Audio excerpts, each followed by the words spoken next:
Hello, my name is David Jackson. This is my Module 6 student presentation for organizational behavior in my MBA coursework.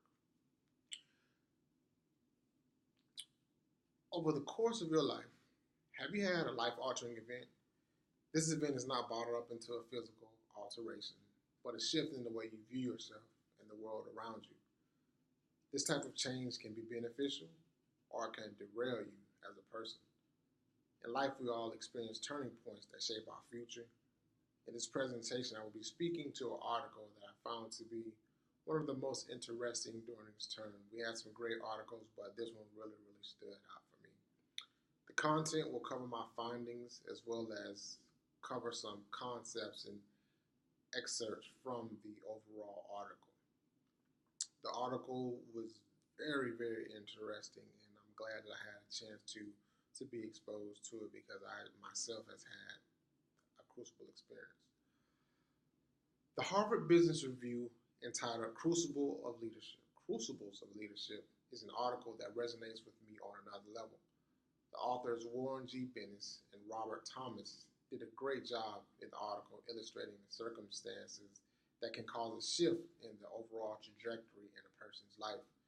The write-up pinpoints the transformation of leadership. The lessons learned from this article can be beneficial to anyone who may be facing circumstances that are defining character. Effective leaders develop their skills through the vicissitudes of life. Dealing with adversity helps cultivate the ability to maneuver through life as well as tough circumstances in work setting. The text mentions that the skills needed to conquer adversity and emerge stronger and more committed than ever are the same ones that make exceptional leaders.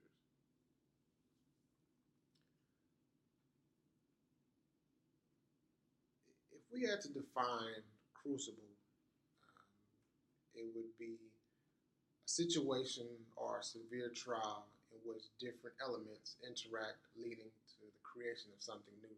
The passage mentions that crucibles are intense, unplanned, and more often than not, traumatic. I've identified a couple types of crucibles. There's three versions. One would be the experiences of justice, prejudice, or abuse, episodes of illness or violence, and lastly, positive challenges and opportunities. Those three functions make up the various types of crucibles that I've identified in the article.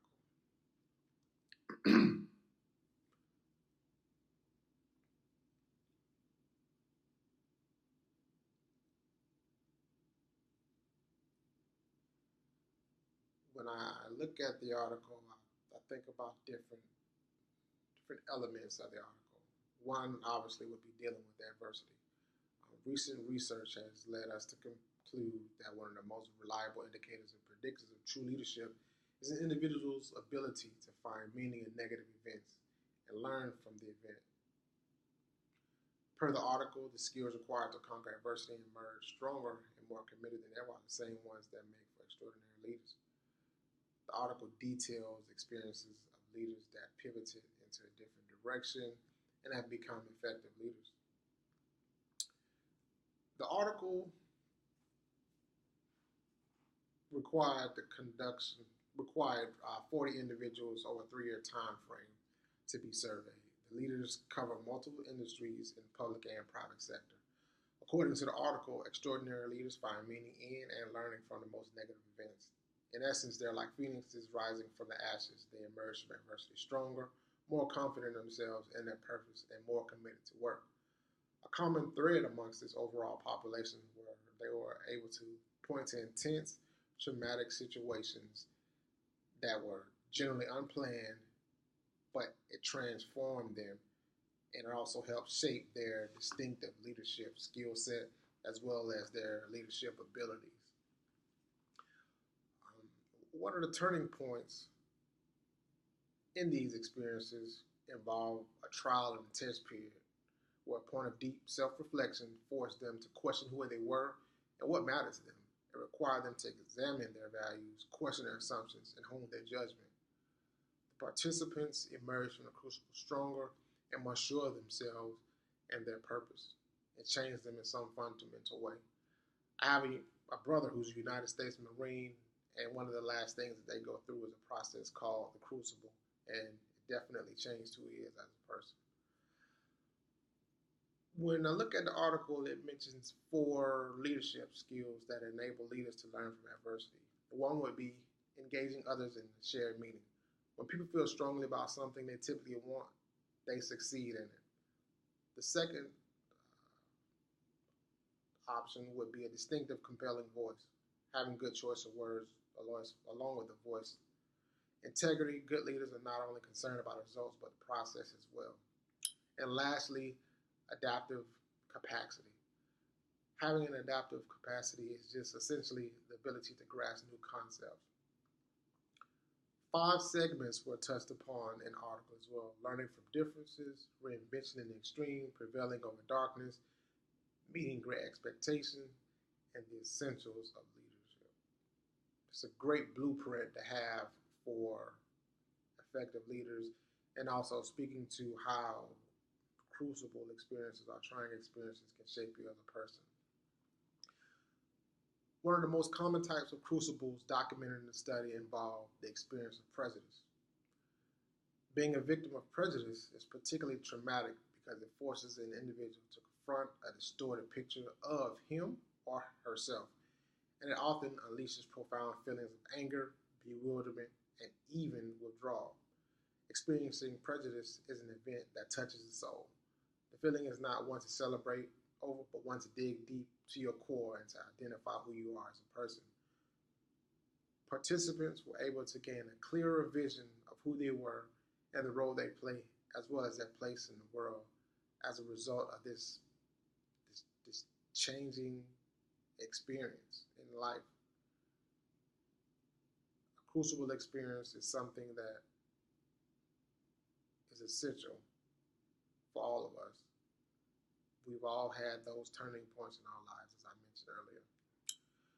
The next section would be the reinvention in the extreme. The subjects of the interview or the research saw their crucible as a chance to reinvent themselves. They found a meaning in various circumstances that were presented to them.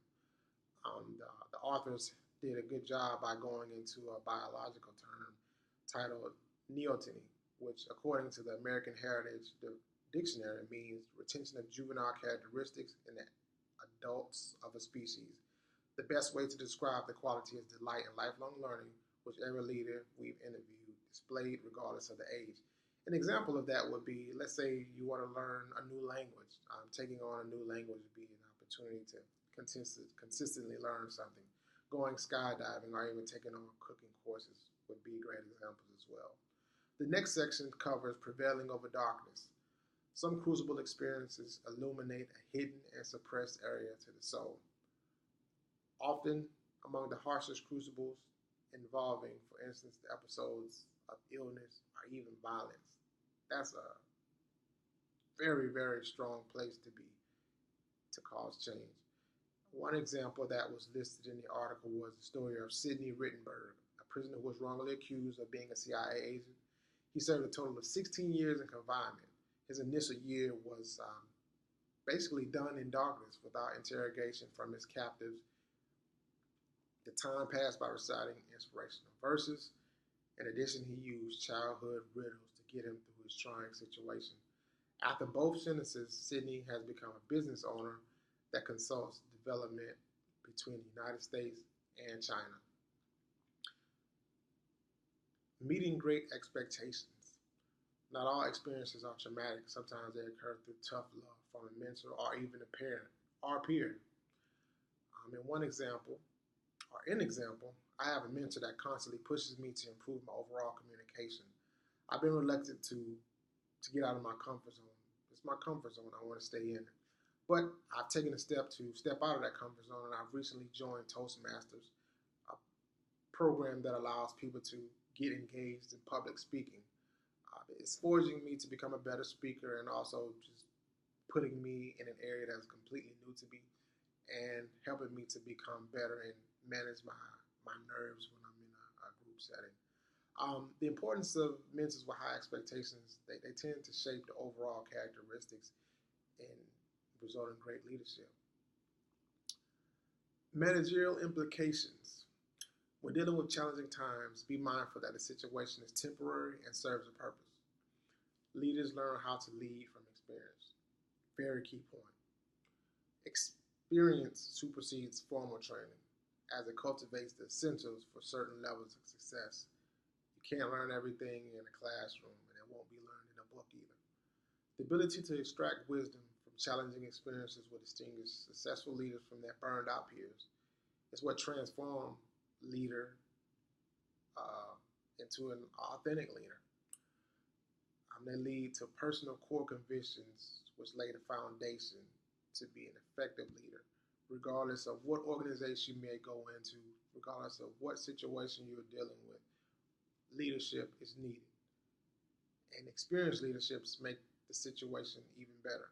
So those crucible experiences forge you in the right direction as a person, and it's very much appreciated by everyone involved. Everyone has had a crucible experience. In closing,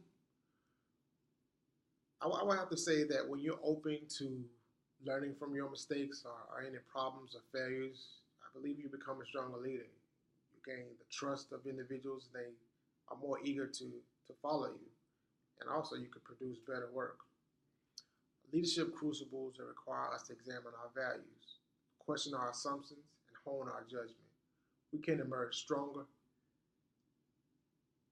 and present a different version of ourselves and our purpose because the crucible will have changed you in some fundamental way. One of the most reliable predictors of effective leadership is your ability to find meaning in negative events, learn from the circumstances, and inspire others through a tenacious hold and learning on life. Great leaders usually have followers. I want to leave with a quote that I found to be very interesting, and I felt it fit well with the overall construct of the crucibles of leaderships and all the elements that make up that experience, as well as that article that I read. It simply states, leadership exists to inspire people beyond their own limitations, and until you have done so, you have not truly been led. As a leader, I've experienced my crucible experiences, and I anticipate sharing my experiences with whatever team I may lead to allow them to get through whatever circumstance or situation that they may be going through. Because it's all temporary, and we can forge through if we have the right mindset and allow ourselves to learn from the situation and grow to become a better person due to the situation. Thank you for your time. This is David Jackson. Once again, this is for my organizational behavior course at Barry University for Professor Sadler.